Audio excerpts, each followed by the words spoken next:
Frankentrousers, people are gonna hate me, but I absolutely love them. Literally looks like you're wearing trash bags on your legs. Of course, we had to talk about sweatpants. Sweatpants for people who've given up in life. This always looks like you are literally, as the title says, a middle school teacher. Seersucker trousers. Well, you might be a southern gentleman.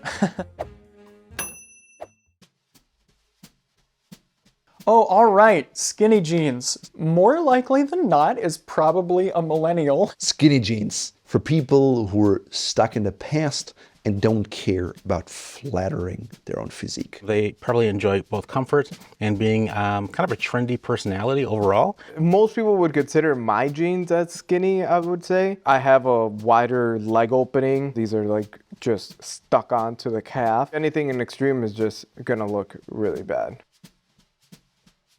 All right, next up we have the middle school teacher khakis. For someone who wants to fit in without actually caring about something stylish.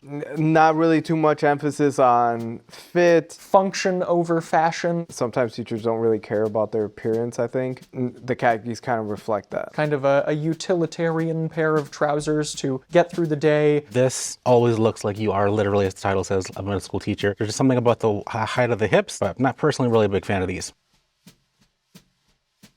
Madras Pants. Madras Pants. Comes in shorts, certainly in pant style. Prep lover. Someone who isn't afraid to wear things that are a little bit bolder. I like Madras Pants, But certainly not something that I wear very much anymore. they're just not for me. But I still enjoy the ease during the summer, being able to wear those with the different components in the outfit, whether it be like a polo, a blazer on top. There's so many different colors in that bottom half of you that you can kind of pull anything together.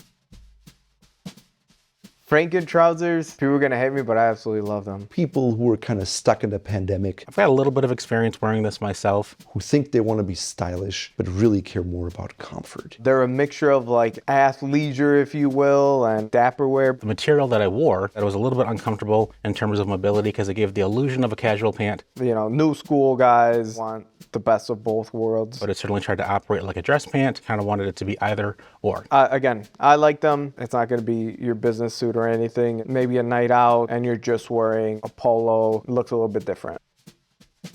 1930s trousers. Okay. They're more of a fuller cut. They're probably higher rise. Certainly something that's a little bit broader in the hips and overall circumference in the leg of the pant. I absolutely love that these actually have a cuff to them. I'm sure there's very little restriction whatsoever. So for that reason, I do like them. Somebody who was wearing actual 1930s made or manufactured trousers is somebody who values vintage shopping. Stylistically, it's not probably something that I could really see operating very easily in today's style world, but I think that there's going to always be a time that you can introduce elements of that cut. You can't beat the classics, as they say.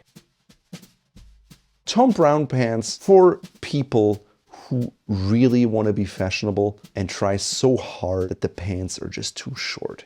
Although I enjoy the presentation, I think being a taller person, it didn't really resonate with me. Anyone who's wearing styles that are cut this high is either not afraid to show off those ankles or maybe wanting to put their socks on display. If you're doing crop pants, your jacket has to be shorter. Your shirt sleeves, just like here, should be a little bit shorter. If you are just doing the trousers, it's going to look like you got it off the rack or you just didn't know what you were doing with your trousers.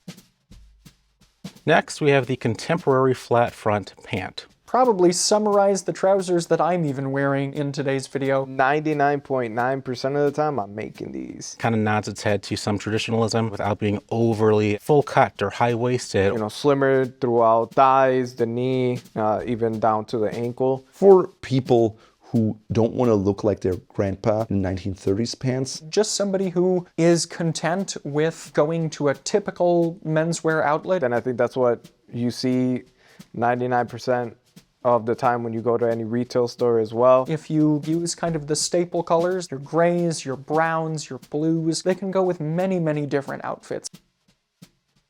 Bootcut jeans, it's in the name. If you have been shopping for clothes for the last couple of decades, you probably have seen this come in and out of style. You're a person who appreciates Western wear, if indeed you are wearing these jeans with boots. This is for men who really care about utility but don't care about current styles. I think these days it's not usually something that we see emphasized very much when it comes to denim. It has to be reserved for boots. And it starts to kind of err on the side of a flare because things went so skinny for such a long time. But if you are going for kind of a Western wear, classic menswear fusion, then they could certainly be an option. I've seen guys try to wear other shoes. It just doesn't look good when something is covering so much of your shoe. If you're gonna wear them, it's because you are wearing boots.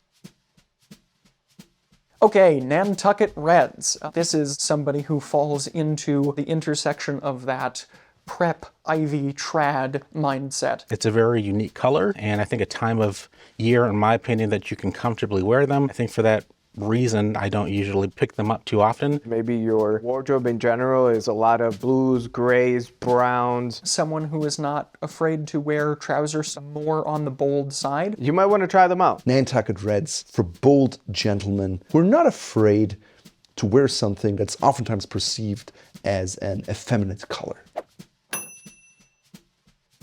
Sweatpants. Sweatpants. Of course, we had to talk about sweatpants. As long as they're comfortable, the right size, and of at least halfway decent quality, it's hard to mess up a sweatpant. Sweatpants for people who've given up in life and feel like they lost control over what they're doing. If you're going to the gym, then okay, but if you're walking out and you're just wearing sweats just because you feel like that's what you want to wear for the day, that's just inappropriate.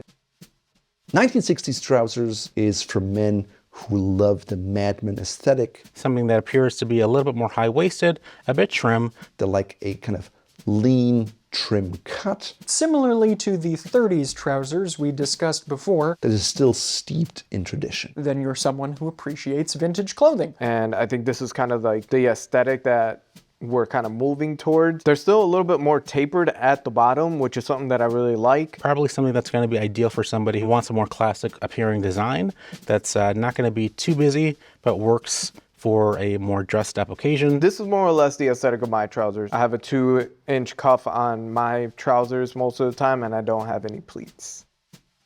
Okay, dark wash denim. Dark wash is the wash that we find harmonizes best with classic menswear pieces. I feel like dark wash denim is something that every guy needs to have in their wardrobe. It's one of those essentials. You are someone who is probably incorporating more denim into your classic menswear looks. I think that the dark red certainly gives it an ability to be able to be worn multitudes of times. It's a little upgrade from your light wash denim. Dark wash gets it a little bit more formal just because they're darker. It's not very summer oriented or winter oriented. You can wear it anytime.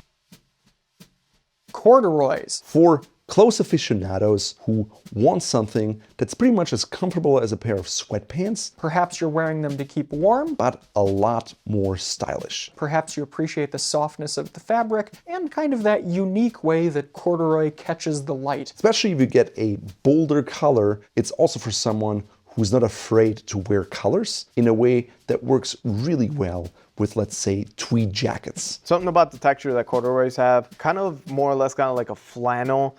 It has that texture, has that weight to it. It really does do a good job as like a standalone piece. Even a classic color like a navy or something like that gives you a lot of opportunity to be able to explore different combinations of outfits within your wardrobe.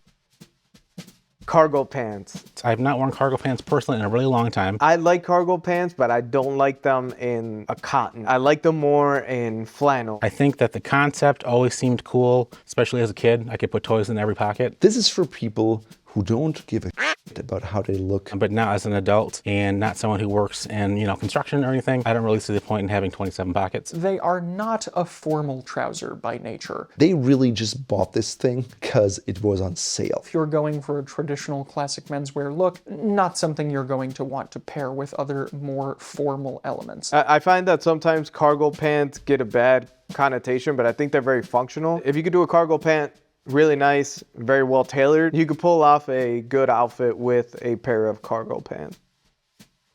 Seersucker trousers. Definitely for gentlemen who are in warmer climates, Well, you might be a southern gentleman. who want something that they don't have to iron all the time, that doesn't wrinkle much, is lightweight, I enjoy the simplicity, something that I could see myself wearing with a pair of boat shoes. and is very elegant in a way that is different from the mainstream. You are not afraid of the traditional, as seersucker is a more traditional fabric. 1940s trouser. In the image, I like the trouser. It has double pleats on them. Looks like it's an inward pleat. This particular pant style appears to be a little bit more full cut, more of a straight leg. You're probably going to see cuffs on a lot of 1940s trousers. And again, above the waistline, maybe closer to the navel. I think that that can give you some level of comfortability, but I don't know, having never worn them before, if I would enjoy these more or a little bit less than what I currently wear. So I'd be curious to try that. 1940s trousers for people, again, who have a very defined idea of what their style is, and they just appreciate the pants for what they are. Likely they also like heavier fabrics in the way they drape.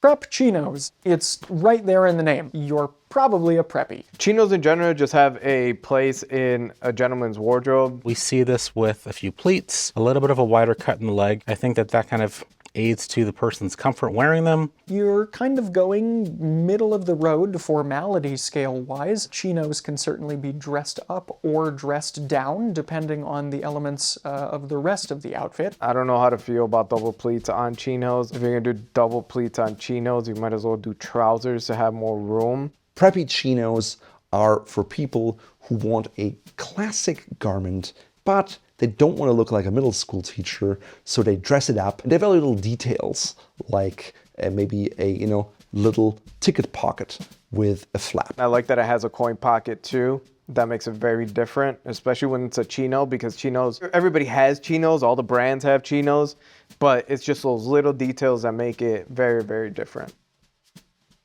JNCO jeans for people who want to say a big to the world. I wear whatever I want, whenever I want. The JNCO jean style, certainly fun to look at. I don't really find it very practical, personally. These were a staple of the 1990s, and I think they hung on in some form or another through the early or maybe even into the mid-2000s. There's a time and place, and I believe that there's an age as well, because I don't think you can get away with these jeans being older than like 20. I do think that it would be a fun style to wear for nostalgia.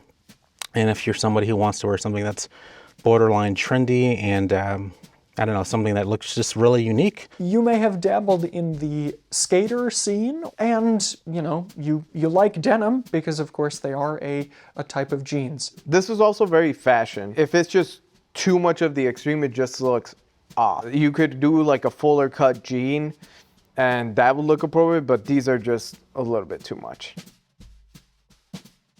Next, we have the linen slack. You are trying to stay cool in a stylish way. Every man should own them for the summer. Get some that are in a really good quality and they're going to last you a long time. As we all know, linen does wrinkle naturally, so for that reason, it can be a little frustrating to wear. These could be available in a variety of cuts. Whatever cut you're wearing, that might speak a little bit more to what you prioritize. If it's someone who has a very heavy linen, they appreciate the way it wrinkles and the way it's finished. It's more of a connoisseur to me. If you have the lighter stuff, you just got whatever was available. And finally, we've got Oxford bags. It literally looks like you're wearing trash bags on your legs. In this image alone, it says that this was made for a bet. If you were wearing them back then, you weren't afraid to make a statement and be a trendsetter, and if you're wearing them today, I suppose much the same, actually, as they're certainly not mainstream. I think that if you're looking for something that has exorbitant amount of mobility in each pant leg style that's comfortable, you might like that, but I don't really think that that's going to be very practical. And I think that when putting your legs down, it might be just a little bit too much fabric, a little too flowy for me to be wearing. That's for people who really, really want to be different. You can't just find them, no one makes them, so you have to make them yourself. But unlike the JNCO jeans, you really care about history, because you have to do the work to find out about these, that they existed, and then make a very deliberate effort to create them so you can wear them.